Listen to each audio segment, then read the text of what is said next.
Happy Valentine's month, everybody. I'm the Sliders Review, and I'm here today to share with you some of my favorite Valentine's Day episodes from TV shows or even movies.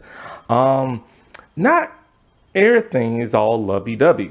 Sometimes Valentine's Days deal with heartache and everything. So, some episodes will be romantic and lovey-dovey, while others will be very sad and heart-wrenching and stuff. But love is love. It doesn't always come with smiles and giggles and glee. So, I'm here today to talk to you about Sweet Home Alabama, the 2002 romantic comedy movie. So this is a movie I like a lot. It has a very subtle comedy humor to that of the romance that's going on with the movie. And so this is around the time Reese Witherspoon was like the it girl of Hollywood. It stars her. Heck, the DVD cover actually has her name only and her face on it and stuff. And that's how the promotional pictures were. When you look at the poster in the DVD, you just wonder, okay, well, what's this movie about? Because all you see is her. You don't even get the sense that it's like a romance comedy movie when you look at the poster and stuff. And that's because she was the it girl of around the early 2000s.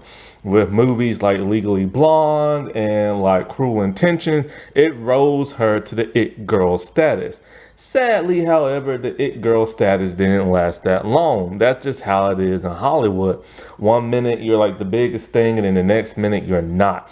I mean, look at Emma Stone, Emma Watson, and Jennifer Lawrence. All their it girl status have just faded away, sadly, and stuff. But this movie,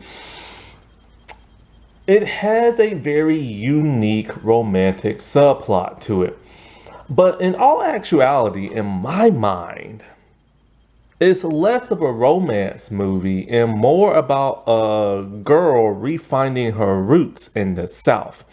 Because it deals with the trope of somebody who grew up extremely poor and grew up in the South, and they decide to make something of themselves, move away from the South and move to the big city. And because of that, she lost her identity. And so when she's forced to go back to the South, it's only there she regains it. However, the way she regains it is very odd. And you don't really see her regaining it. It's mostly just her interacting with people she looks down on. And that's something that her character does a lot. She looks down on everything that made her her. Her upcoming, her roots, her friends, her family, you name it. And especially that of her husband, who she's trying to get rid of.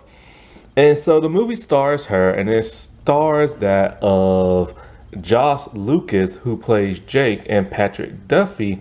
Oh no, Patrick, not Patrick Duffy. Thinking of somebody else. Patrick Dempsey and everything. And so it's directed by Andy Tarrant.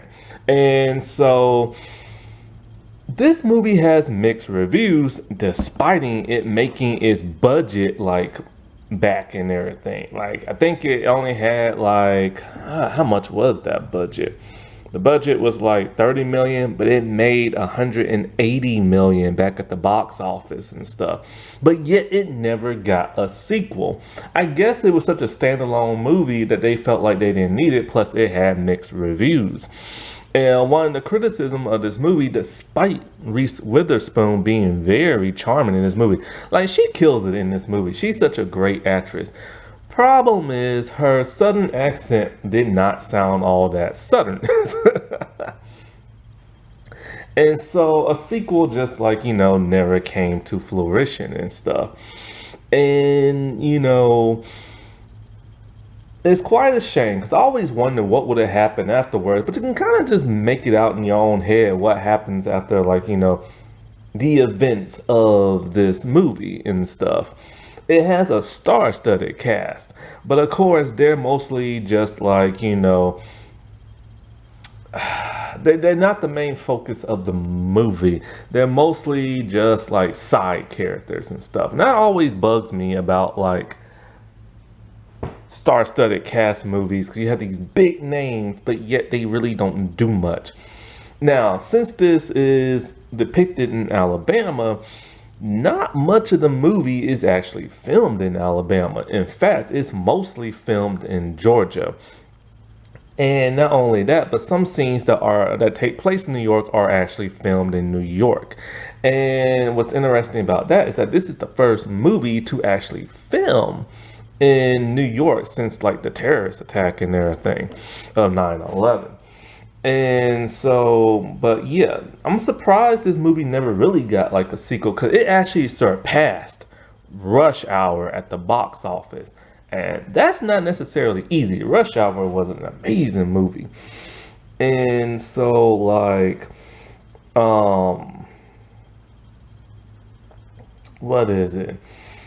One thing about this movie that kind of bugs me is that it's the depiction of like the South and Southern people.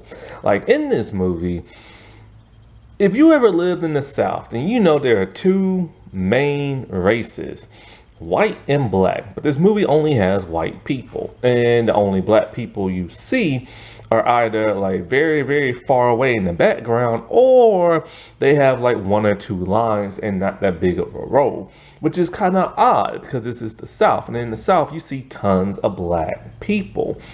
And so like, another thing about this movie is like it's this depiction of like Southern people and rednecks, because it's Hollywood and it's a comedy. They kind of went for the more outlandish, over the top personalities of it. And if you ever lived in the South, you know, yeah, you do have those type of people, but it's kind of rare now. It's not like everybody's like that. And that's how this movie depicts it, as everybody being like that.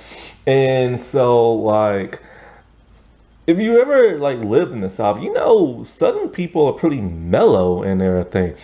And you know, yes, they like a lot of the white people and the redneck people do listen to country music and stuff like that, but they also listen to other kind of music like pop, hip hop, and rock and roll. But you don't see that in this movie. And so it's kind of like, it does kind of like that spoof of the South in this movie, where it tries to act kind of outlandish and a bit outdated and stuff. Even to the point where some people don't have cell phones and they still have like a landline and these big clunky phones and stuff like that. Now, there are some things that, yes, does depict South really well in this movie. Like, for the most part, even though their personality is somewhat outlandish a little bit, it's kind of somewhat faithful, like when you see other stuff, to that of like, you know, the South. But the South isn't this country. Well, it depends on which parts you're in. Some parts are like, small hick towns, and other parts are more city-like and everything. Because the South has really come a long way, so it really depends on what part of the South you're in. Because you can see this movie like, oh yeah, I totally know like that area and this and that. But when you actually walk around the South and interact with the people and everything, it's not this outdated and stuff. And that's the one sad thing about Hollywood, when they keep making fun of the South, especially that of Florida. Like, there was a show called Florida Girls a while back, and I always wanted to see it. It got canceled after one season. The person who created that show is in fact from Florida. And so like, you know, when I finally got a chance to watch it, I could only get past the part of the first episode. I couldn't get past that. And that's because everybody's personality was that of a spoof of that of people from the South.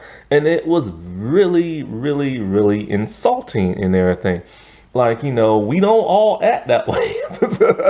We don't act all like crazy hillbilly people and stuff.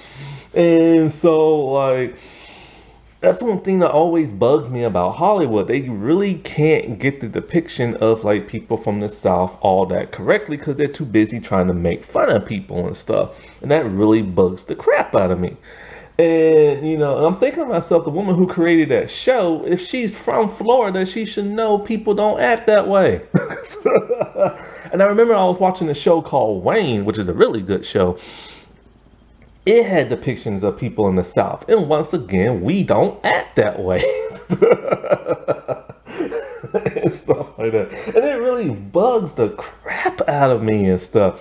Because I'm just like, these people clearly have never been to the South. They just read all the crazy stories in like the newspaper and the internet and stuff. And once again, not everybody acts that way and stuff.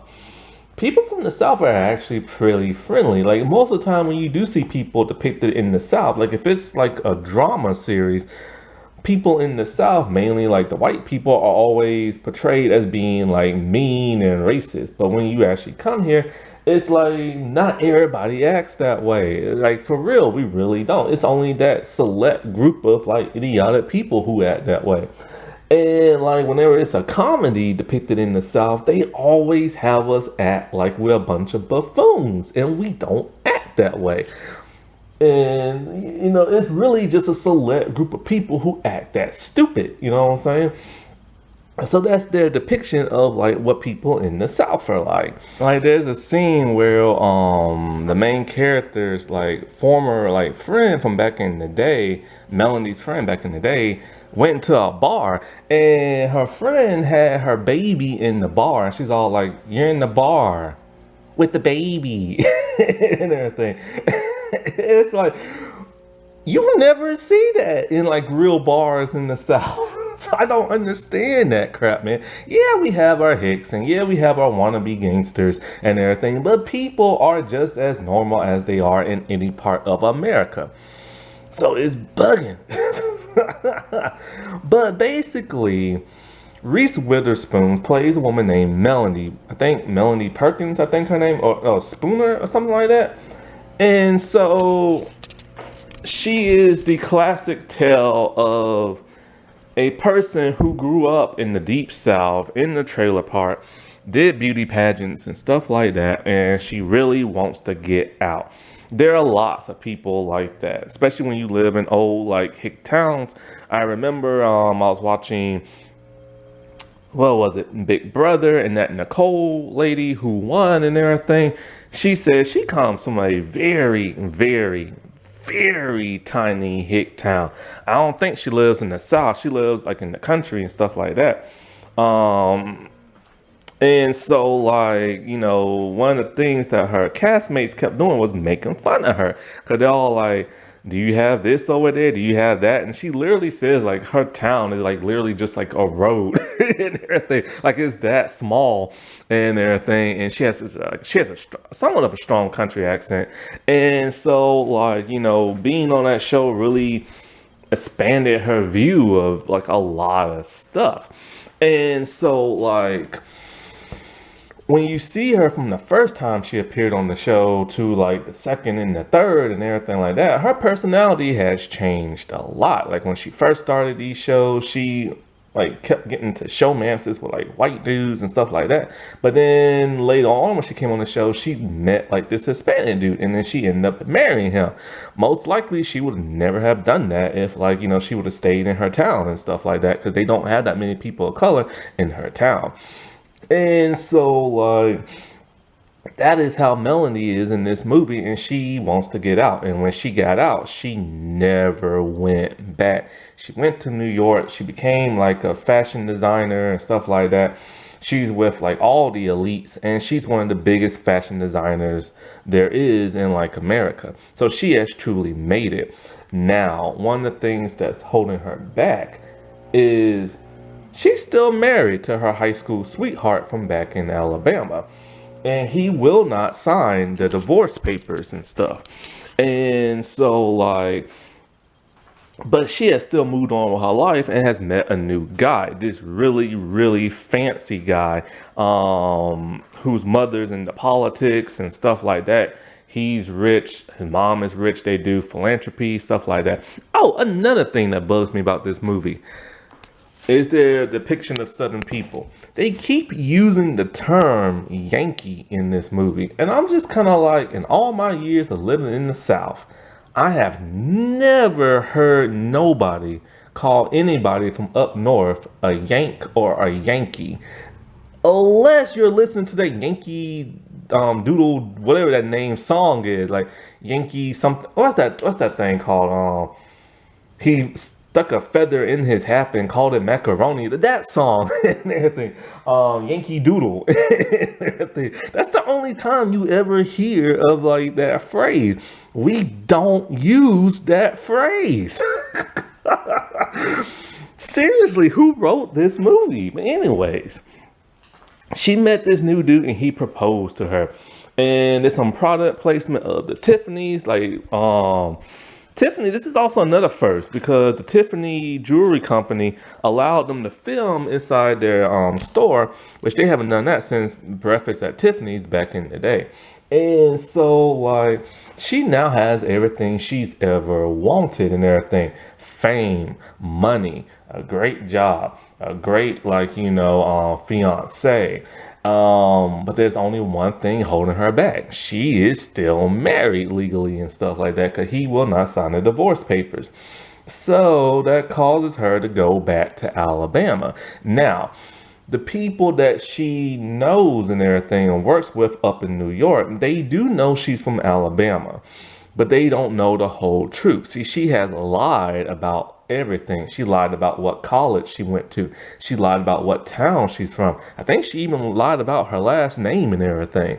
It reminds me of that episode of Fresh Prince of Bel-Air when Philip did not want people to know he was from the South and everything.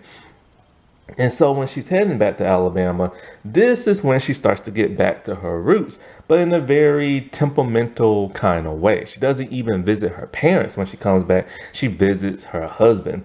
And he is shocked to see her and just doesn't want nothing to do with her. But he will not give her a divorce for some bizarre reason.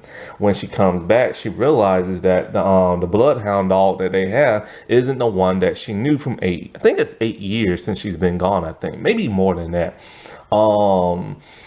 Is in fact is a new dog because their old dog Bear died and everything. So there's lots of shenanigans between her and her husband. He won't let her in the house. She still has the key and everything. And he ends up calling the police. The police is an old childhood friend of hers and everything. So this is kind of a foil in his plan. But here's the thing.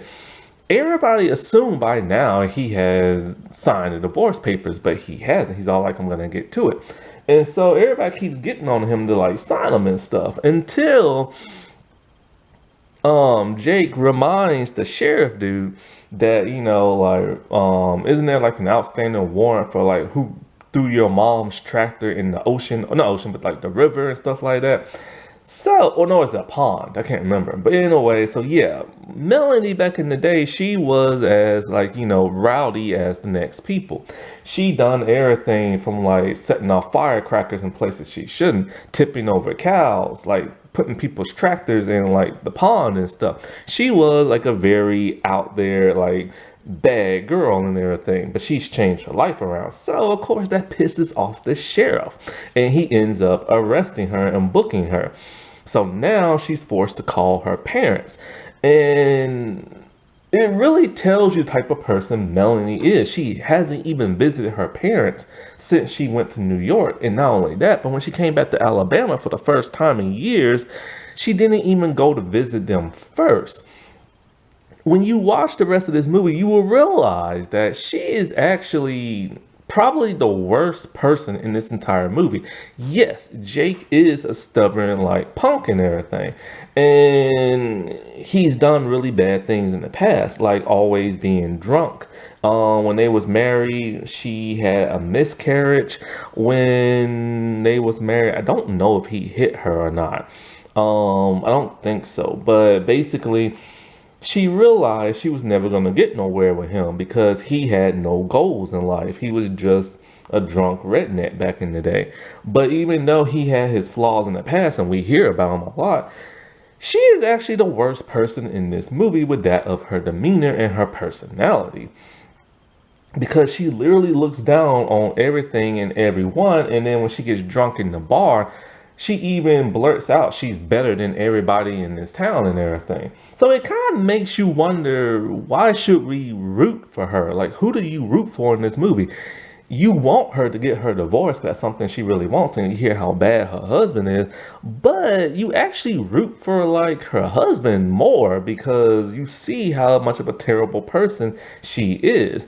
And it's like she is the person she's always been. It's just when she went to New York, she slapped some new paint on herself and reinvented herself, but she is still that same person and stuff deep down inside.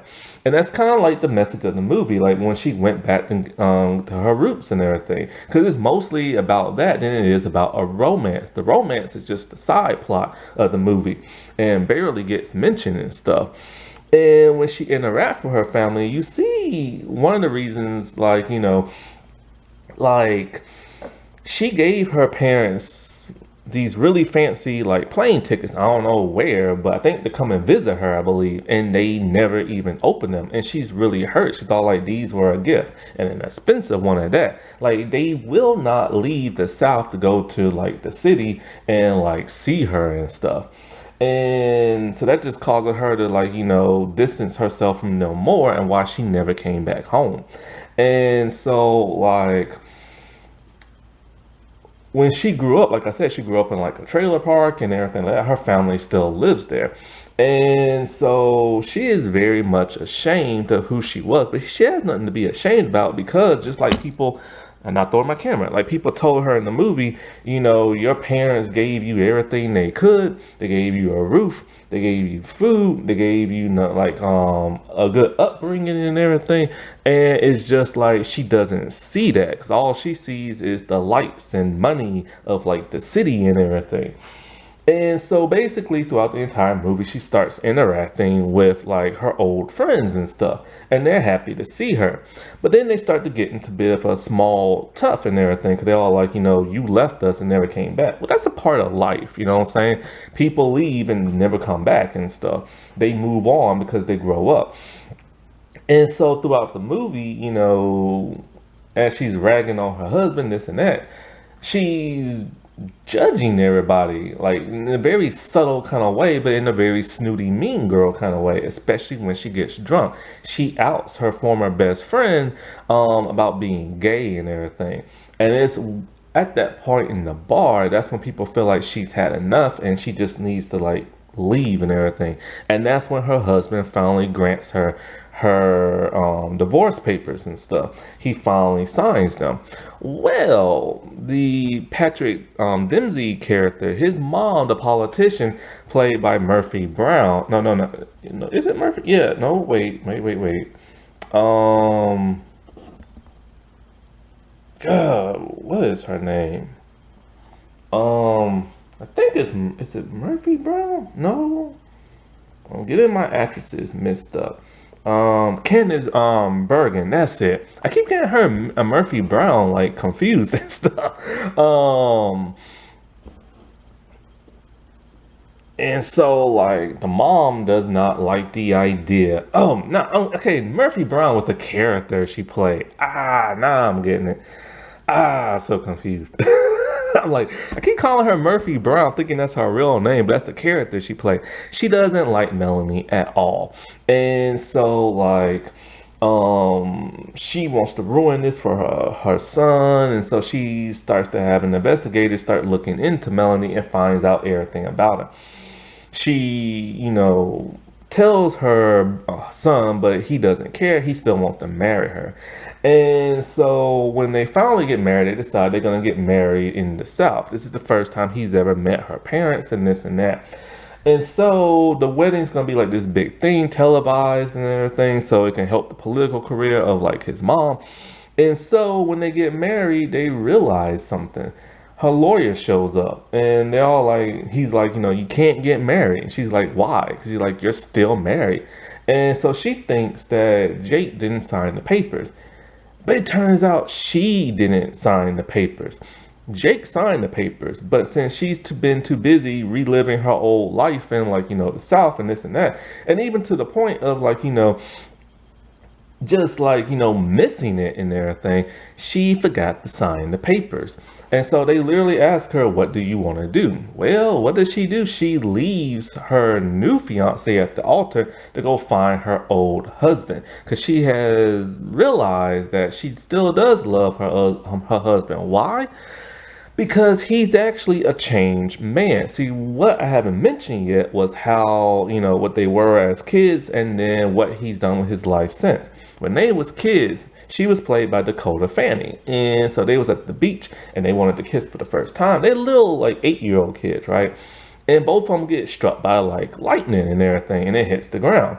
And so when it hit the ground, it made not ice, but glass. Because when you heat up sand, it turns to glass.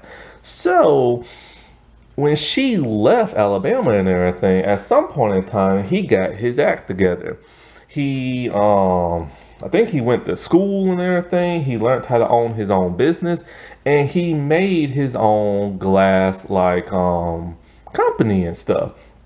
But he just doesn't make it. He does it the same way it made it years ago when they was on the beach with a lightning storm. So he has like these rods and everything. He waits for like a lightning storm, and then boom, that's how he makes his artwork out of glass. And it sells very well. He has a tons of money saved up. One of the things he did was that he finally went to New York to go find her. But when he found her, he saw she was a changed person and stuff. And not only that, but as soon as he just went into the streets of New York, he realizes there's no way he could ever give her all of this. Going to New York like opened his eyes, and he realized that he is just a worthless like redneck from like the South, and he can never give her this lavish lifestyle. So he left without seeing her and stuff. And when she found that out, like it really struck her and everything. And so she started to slowly fall back in love with her husband and stuff throughout the course of this movie, and didn't even really realize it. And so she finds him, and they talk on the beach, and then of course the same thing happened. They get hit by lightning, and then boom, they get married, and they have like kids and stuff like that.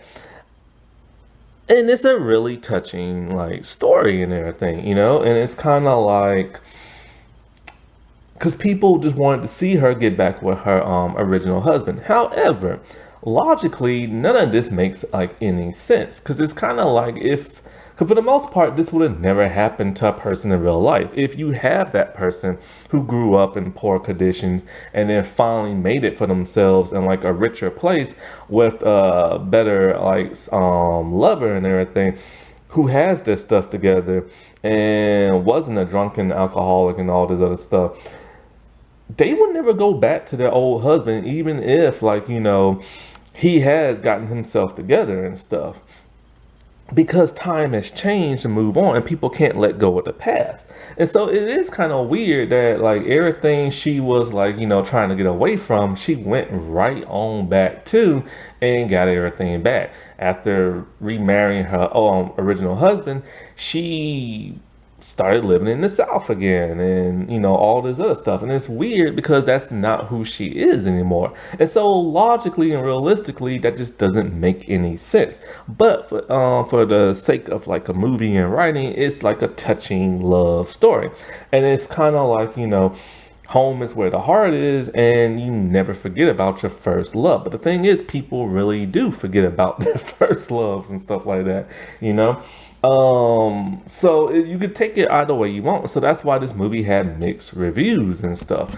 Also, for being a romance movie, there is little romance in the actual movie. It's mostly just a comedy of a girl trying to find her old roots again in the South.